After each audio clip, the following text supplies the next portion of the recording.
السلام علیکم ورحمۃ اللہ وبرکاتہ۔ بسم اللہ الرحمن الرحیم والصلاة والسلام علی رسولہ الکریم وعلی آلہ وصحبہ اجمعین ومن تبعہم بإحسان الی یوم الدین، اما بعد۔ خواتین و حضرات، سوال جواب کی نشست کے ساتھ خلیق الرحمن آپ سے مخاطب ہے۔ آج ہمارا 21واں سوال ہے اور یہ پے در پہ چند سوالات قرآن کریم سے متعلق ہیں۔ ان سوالات کی ضرورت اس لیے محسوس ہوئی کہ ہمارا اولین سرچشمہ ہدایت قرآن کریم ہے، اور ہمارے بہت سے ساتھی شعوری یا غیر شعوری طور پر قرآن کریم سے روکتے ہوئے نظر آتے ہیں لوگوں کو۔ اس حوالے سے میں نے بہتر سمجھا کہ چند سوالات قرآن کریم، اس کے ترجمے اور اس کی تفسیر کے حوالے سے ہوں، تاکہ بات کھل کے سامنے آ جائے کہ کیا ہمیں قرآن کریم تلاوت کرنی چاہیے یا نہیں، محض تلاوت بغیر فہم کے، اور اسی طرح قرآن کریم ہمیں ترجمے کے ساتھ پڑھنا چاہیے کہ نہیں، کیا ہم مترجم قرآن بن سکتے ہیں کہ نہیں، کیا ہم مفسر قرآن بن سکتے ہیں کہ نہیں، ہمیں کون سی تفسیر کا مطالعہ کرنا چاہیے اور کون سی تفاسیر کا مطالعہ نہیں کرنا چاہیے، ہمیں قرآن کریم پڑھتے ہوئے کن حدود کا پابند رہنا چاہیے، کن شرائط کا خیال رکھنا چاہیے، اور اسی طرح بہت سے سوالات انشاءاللہ۔ اسی طرح تفسیر قرآن کے حوالے سے ہمارے معاشرے میں جو افراط و تفریط پائی جاتی ہے، ان کو فوکس کر کے بات کریں گے کہ یہ افراط و تفریط موجود ہے، اور افراط و تفریط کی دو انتہاؤں کے درمیان اعتدال کا راستہ کیا ہے، وہ بھی انشاءاللہ بتائیں گے۔ ہماری کوشش یہی ہوتی ہے کہ قرآن و سنت کے مطابق اور اولی الامر کی تشریحات کے مطابق آپ کے سامنے بات رکھی جائے، ٹھیک ہے نا جی، تاکہ اور دلائل کے ساتھ بات رکھی جائے، اور تاکہ بات کو سننا، سمجھنا، سہنا، سمجھنا، اسے آگے پہنچانا ہمارے لیے آسان۔ تو قرآن کریم کے حوالے سے جو آج کا پہلا سوال ہے، اور سلسلے کے حوالے سے جو سوال نمبر 21 بنتا ہے، وہ سوال یہ ہے کہ کیا قرآن کریم ترجمے کے ساتھ نہیں پڑھنا چاہیے؟ اللہ اکبر۔ جواب یہ ہے کہ اگر قرآن کریم ترجمے کے ساتھ نہیں پڑھنا چاہیے تو پھر قرآن کریم نازل کیوں ہوا؟ خواتین و حضرات، میری آپ سے ایک گزارش ہے، قرآن کریم کے حوالے سے ہمارے پے در پے سوالات ہوں گے۔ ممکن ہے کہ ایک سوال کے جواب میں آپ کو کچھ تشنگی محسوس ہو، یا آپ کے ذہن میں کچھ اور سوالات بھی اٹھیں، تو آپ نے کرنا یہ ہے کہ آپ نے ہمارے تمام سوالات کو سننا ہے اور ان کے جوابات کو سننا ہے۔ یہ اس لیے نہیں کہ ہماری ریٹنگ بڑھے، ہمارے ویورز بڑھے، الحمدللہ ہم اس چیز سے بے نیاز ہیں۔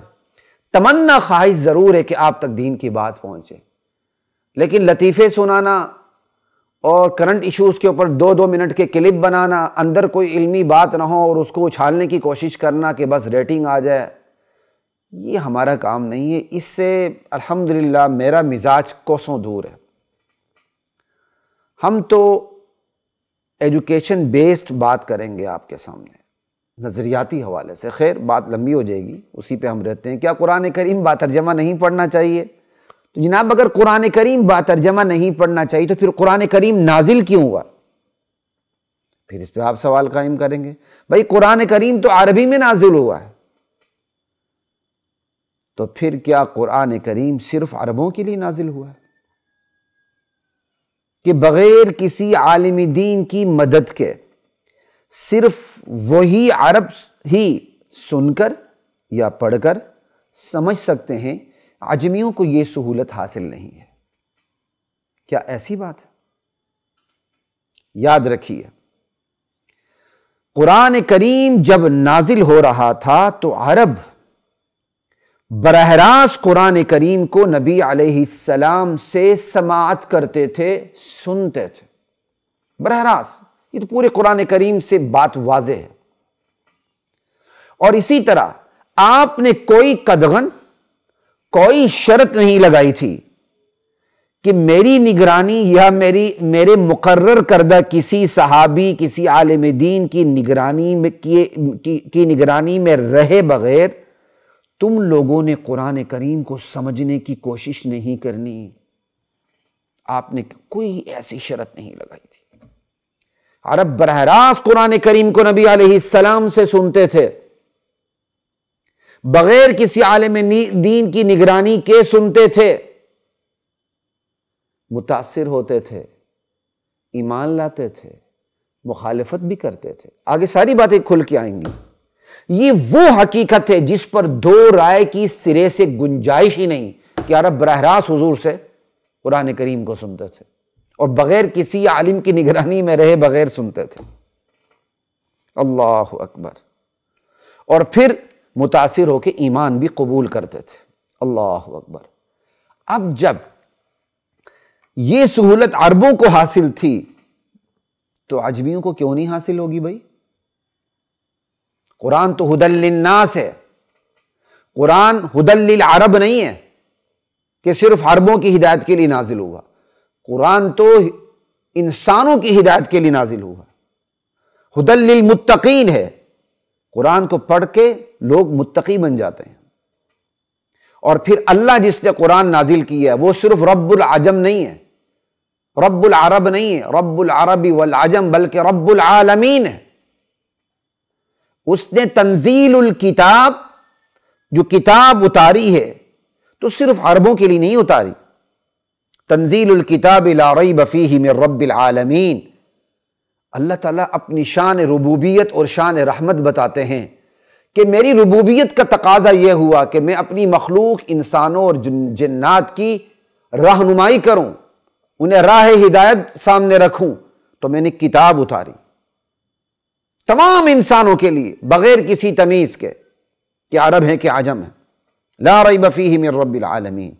اب جب عربوں کا براہ راست سن کر بغیر کسی عالم دین کی رہنمائی میں رہے، قرآن کریم کو براہ راست سننا اور عقائد اسلام کے حوالے سے استفادہ کرنا اور قرآن کریم کے عام فہم موتیوں کو سمیٹتے جانا، یہ ثابت ہے، تو یہ سہولت عجم کو بھی حاصل ہونی چاہیے اور ہے۔ بھائی عجمیوں کو تو عربی نہیں آتی، لیکن سہولت تو حاصل ہے نا۔ اب اس سہولت سے سمجھ آئی؟ عربی کا فہم نہ رکھنے والوں کے لیے اس کی صورت یہی ہے کہ وہ قرآن کو با ترجمہ پڑھیں۔ عرب تو براہ راست قرآن کریم کو سنتے تھے، عجمیوں کی اپنی زبان ہے، کسی کی اردو ہے، ہندی ہے، چینی ہے، جاپانی ہے، فلپینی ہے، جو بھی ہے۔ اب وہ قرآن کریم کو اپنی زبان میں ترجمے کے ساتھ پڑھیں، عقائد اسلام کو سمجھنے کے حوالے سے۔ پھر کیا ہوگا؟ ان کے لیے کفر و اسلام کا فرق بہترین طریقے سے واضح ہوتا چلا جائے گا۔ یورپ وغیرہ میں جہاں کتب بینی کا شوق ہے، تحقیق کا رواج موجود ہے، لوگ قرآن کو با ترجمہ پڑھتے ہیں۔ لوگوں سے مراد مسلمان نہیں، صرف ہر مذہب کے لوگ قرآن کو با ترجمہ پڑھتے ہیں۔ بھائی قرآن کو تو وہ پڑھ بھی نہیں سکتے، صرف قرآن کی ٹرانسلیشن پڑھتے ہیں، قرآن کا ترجمہ پڑھتے ہیں، اپنی زبان کا ترجمہ قرآن پڑھتے ہیں، اور اسلام کی حقانیت ان پر کھلتی چلی جاتی ہے۔ پھر وہ اسلام کی حقانیت کو قبول کر کے دائرہ اسلام میں داخل ہوتے چلے جاتے ہیں۔ یہ تو آئے روز کا مشاہدہ، اس پر کسی دلیل کی ضرورت ہے؟ یہ تو آئے روز کا مشاہدہ ہے، یہ قرآن کریم کا معجزہ ہے۔ اللہ اکبر۔ اور ہمارے بعض الناس، اللہ اکبر، ہمارے کچھ لوگ جس میں بعض علماء بھی شامل ہیں، با ترجمہ قرآن پڑھنے پر پابندی عائد کر کے ہدایت کے اس سلسلے سے اندھے ہونا چاہتے ہیں، اندھے رہنا چاہتے ہیں، اور اپنے متعلقین کو، اپنے مریدین کو، اپنے منسلکین کو، اپنے مقتدین کو اندھے رکھنا چاہتے ہیں۔ اللہ اکبر۔ اور اگر ہمارے بعض الناس قرآن پڑھنے پر پابندی عائد، قرآن کو باترجمہ پڑھنے پر پابندی عائد کر کے اندھے رہنا چاہتے ہیں، اندھے رکھنا چاہتے ہیں، تو یہ رویہ ان کو مبارک ہو، مگر قرآن کریم کا راستہ ان ہتھ کنڈوں سے روکا نہیں جا سکتا۔ قرآن کا نزول تو فہم و تفہیم کے لیے ہوا ہے، ہدایت قبول کرنے کے لیے ہوا ہے۔ قرآن کا نزول ختم کے کاروبار کے لیے نہیں ہوا۔ اللہ اکبر۔ تو یہ اس سوال کا مختصر جواب تھا، کیا قرآن کریم کو ترجمے کے ساتھ نہیں پڑھنا چاہیے؟ ضرور پڑھنا چاہیے، لیکن ابھی تشنگی باقی ہے، ابھی اور بہت سے سوالات سامنے آئیں گے، ابھی ان سوالات کے جوابات بھی سامنے آئیں گے۔ ہمارے ساتھ رہیے گا۔ السلام علیکم ورحمۃ اللہ وبرکاتہ۔